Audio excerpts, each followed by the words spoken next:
My name's Kevin Adey, and I'm the chef and owner of Faro in Bushwick, Brooklyn. And today we're going to make 3 different pastas using different amounts of ingredients, all with about the same difficulty. I do love pasta. I'm a noodle maniac. We're going to jump right in and start with our first pasta by tossing a little butter in the pan. But we're really going to take butter to another level. Hidden inside of all butter is brown butter. We're going to get that brown butter out by cooking it at a generous clip here, and the butter will transform. And the sizzling is going down. I can also start to smell it starting to work. So at this point, we're going to throw in our sage leaves. You want to keep moving around, scraping as you go on the bottom of the pan to ensure even browning. You can start to see the color change there. At this point, you have nice crispy sage leaves. We're going to add pasta water in to stop the cooking. You don't need a whole symphony of ingredients to make a great pasta dish. This is simplicity at its finest. Next up, we're going to go with our scarpinac pasta. Scarpinac is what we use at Faro. It's from Bergamo, north of Milan. It's a basic filled pasta. I know this is more than just 2 ingredients, but any pasta will work here. I think a filled one would be the best for this pasta. You can use store-bought tortellini or raviolis from the frozen food section, whatever you're in the mood for. This just happens to be what I have and what I like. And we're just going to throw in our scarpies. We start our pasta water with just a little bit of semolina already in it. It helps with the water being more conducive for a sauce afterwards. At the restaurant, we don't have to do it because we're cooking, hundreds of orders of pasta at night. But, when you're doing a one-time thing, throw a little bit of flour in it. It's not going to hurt it. In fact, it's probably going to help it. This pasta, cooked from fresh, took about 3 minutes. Okay, so you can see our pasta sauce has now come up to temperature. It's finished and beautiful. And at this point, we're just going to slide in our filled pasta. We're going to give it a quick shake.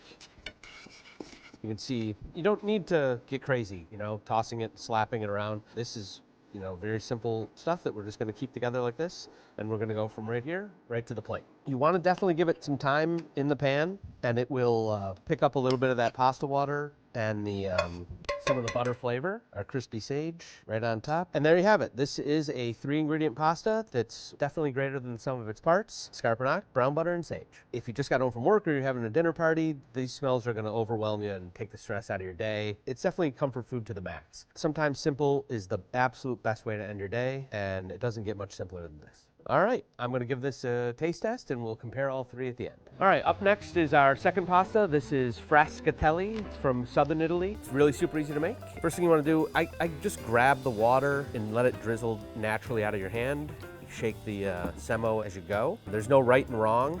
You just don't want to pour the water. You want it to have little drops. This is just, an organic semolina, coarse milled. Instead of water, it can be done with egg, wine, milk, anything you want. This is a real rudimentary, ancient style of pasta. All pasta comes from the word impasta, which means to knead or to work. And this has none of it. It's one of the very few pastas that doesn't actually have a dough. And then using your handy dandy strainer, like magic, you end up with little Frascatelli. You want to make these and then cook it pretty directly. It's like mining for gold. That's it. This is the Frascatelli right here. Full portion of pasta in less than 5 minutes. Black pepper. And at Faro, we use a mixture of 3 different peppers. This is just your plain old, like Telecherry black peppercorns that you'd find at any grocery store. We also use long pepper and canned hot pepper. We're going to toss these in the pan until they get nice and fragrant. You definitely don't need to have your own proprietary blend of peppercorns to make this dish. Just straight black pepper from the grocery store will work fantastically. You don't want to burn the pepper. That's a critical error. Medium heat, medium low, take your time, enjoy yourself. Now that your peppercorns are toasted and super fragrant, we want to kill the heat and go right into a mortar and pestle. If you don't have a mortar and pestle, that's okay too. You can put it into a pepper mill and grind it yourself. If for some reason you don't have a pepper mill, you can put it right on the board and use the back of the pan to smash it down yourself. We're just gonna give them a very light smash here, okay? The goal is not dust. You can see, nice and coarse. Strain out any dust. It's gonna make the final dish super cloudy. You're not gonna need all of this, but it's good to have more than you need. We're gonna keep cooking this. This is not the only cook that we're doing on this. Okay, we're gonna start building our sauce for our pasta. First thing we're gonna put in the pan is guanciale. Guanciale, it's an unsmoked, cured pork cheek. You can use bacon if you wanted to. You could use pancetta. Any kind of cured pork is traditional. We're just gonna get it rendering nice and slowly. The length of time that you spend rendering, the natural sugars in the meat take to caramelize, and the better result you're gonna find at the end. Your pork is up to a sizzle here. At this point, we're gonna put in our black pepper, and now you can really start to smell the work that you're putting in. I really feel like no matter if you're cooking with 2 ingredients or 10, it's about building one on top of another. Working these 2 ingredients together creates a really nice base, you know, for the pyramid. If you don't have the base stuff built properly, the building's gonna end up falling down. You know, it's not hard to see how this is gonna transform into something even bigger than its parts just by putting a little bit of care into these first 2 ingredients. I think we're at the point where we're gonna stop this cooking. So we're gonna take some of our reserved pasta water and deglaze the pan. Then we will move on with the pasta. Frascatelli, like any other fresh pasta, it's gonna cook very quickly.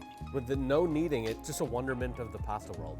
We're good here. Our pepper, pasta water, and pork product are up to a simmer. We wanna go right in with your Frascatelli. This is how you're gonna finish your cooking. So while this reduces, we're gonna separate our egg. This will be used later for garnish and the finishing of the dish. Nice single yolk. And we're just gonna put that into a little extra pasta water just to bring the temperature up, temper the yolk. And you can see here, the Frascatelli is getting a little bit tighter with the sauce in the pan. It's starting to get, you know, looking like a finished pasta. At this point, we're gonna add in some pecorino, some parm, and we're gonna stir it together. You hear that? That's what good pasta sounds like. Now that you know you've got beautiful pasta, it's come together all nice, we're gonna add in just a little bit of butter. It's gonna help shine it up. You don't have to go too crazy here. We serve this pasta on the tasting menu at Faro. I've been told people will come after me with pitchforks if I take this off the menu, so this is always on the menu. Then we're gonna go right to the plate. Quickly, you want it, you know, hot food, hot plate. Frascatelli in the bowl, and then we are going to garnish this pasta with a tempered egg yolk. Just to finish, we're going to give it another little sprinkling of cheese, fresh cheese, and a turn of fresh pepper. Not too much. We know we have a lot in there. There's the finished dish. Frascatelli alla carbonara, made with cured pork, cheese, black pepper, egg, and pasta. Okay, moving on to our final pasta, we're gonna make chichamariti. First thing we're gonna do is cut the dough into dowels. You know, like letting things rest, that time really helps you. If the dough isn't right in the beginning, you're doomed from the start. You know, patience is really an ingredient in all pasta making. So now that we have our dowels and they're all basically equal sized, we're going to cut little equal pieces. To make the chichamariti, the way I do it is I put my hands together like this and you just throw them out like that. Chichamariti is from Lazio in the hills surrounding Rome. Traditionally made also with a little bit of leftover bread dough, so it has a little bit of leavening to it. Sometimes there's wine in the dough. This we do with a basic hand dough at Faro. You want to find the hole in the palm of your hand. When you put your two together, it creates like a little pocket that's that shape, and you just end up with this little, you know, pasta mustache. Chichamariti actually means husband blinder, as in if you serve these pastas to your husband, then he'll never look at another person. I didn't make them to blind anybody. I think that they're just delicious. You also wouldn't believe how many pastas are named after blinding something in Italy. If you don't want to do it on both hands, it can be done like this. I'm gonna continue making the pasta, and we'll be back in a moment with the finished product. For our last pasta, the chichamariti, we're gonna start the same way we did with the previous, with a little bit of diced up guanciale. This sauce, you're definitely gonna want a little bit more of a sizzle in the pan, a little hotter pan, a little faster action is gonna help this. Into this pork, we're going to put ground pork.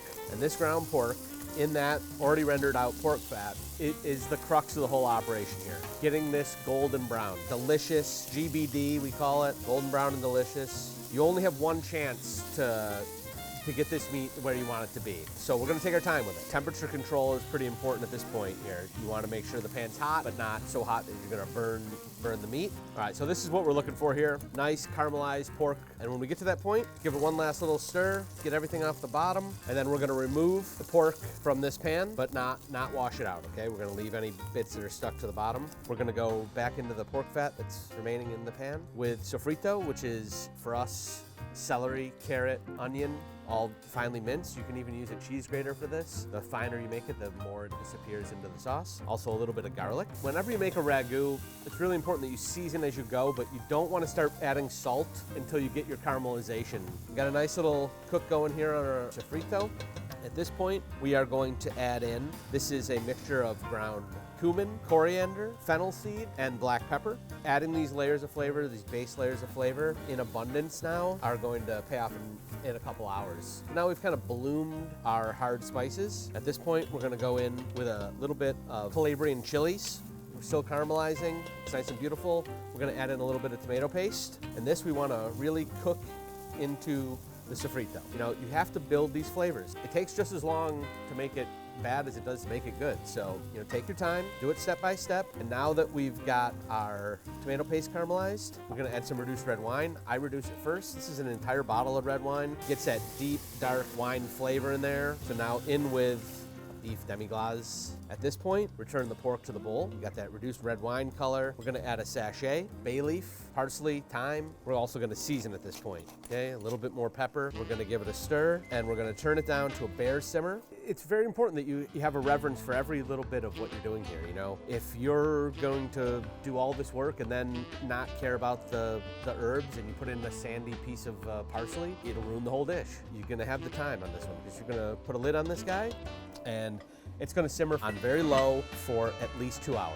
You know, give it a stir every once in a while, make sure nothing gets stuck to the bottom, but let all those flavors come together into one thing. Some time has passed and we just have like a portion of the finished ragu here. At this point we're gonna add in just a touch of cream. I really feel like this kind of helps round out the flavors. It's not a deal breaker if you don't have cream here. You wanna add the cream at the end because a long cooked dairy is sometimes gonna mask the flavors that you spent all that time building very carefully. We're gonna throw in a touch of butter, maybe a touch more once we get the pasta, but just a little bit just like that. And we're gonna set this aside and we're going to cook our pasta and finish it right into this pan. They're looking good. Again, these are a fresh pasta. They go pretty quickly. We're just gonna test one. Another 25 seconds in the pan, and then we'll strain it and go right into the sauce. Okay. If you feel like it needs a little bit more liquid, we're just gonna add a touch of the cooking water. All right, our pasta's been married into the sauce. It's got that cooked pasta sound. Finish it up with just a touch more butter, not too much. You can lift it with butter, but it also can mask it, so don't overwhelm the pasta with it. We're gonna hit it with just a little bit of cheese in the pan. We're gonna hit it with some fresh herbs. Pasta sauce tightening up when you run your spatula through it, and that looks good to me. We're gonna go right into the bowl. Kind of finish it up a touch. Fresh herbs. I like chive at this point, as with almost all pastas at Faro. We're gonna finish this with some chili pan grattato. So this is Calabrian chili oil cooked into breadcrumbs. And here you have it. This is our 20 ingredient pasta. This is chichamariti a la pork ragu, topped with chili pan grattato and some pecorino. This is a good afternoon spent.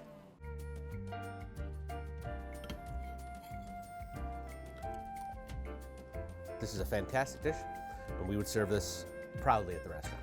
Work with what you have. You know, 2 ingredients can just uplift up any pasta shape into the stratosphere. First thing we're gonna do when we get the Frascatelli in front of us is we're gonna stir the egg in. That really finishes the dish. The first thing you get when you taste it is the pepper and the pork. They go together like peas and carrots. It's absolutely fantastic. You cannot go wrong with this dish. Making sure you get crispy bit in every bite is key.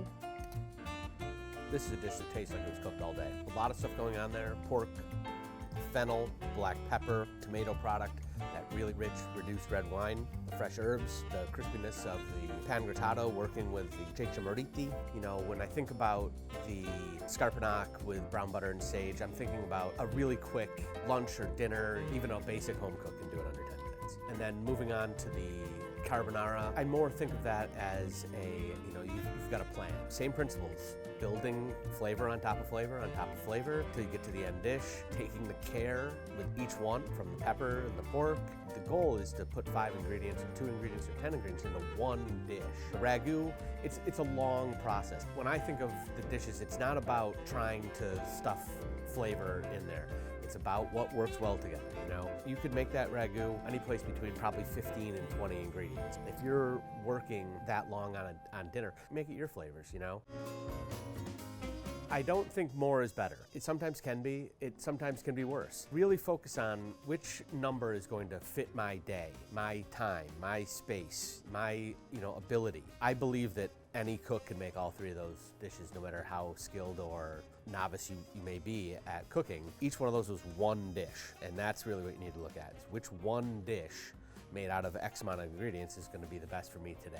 If you can start with that goal in mind, you're gonna end up much better off at the end.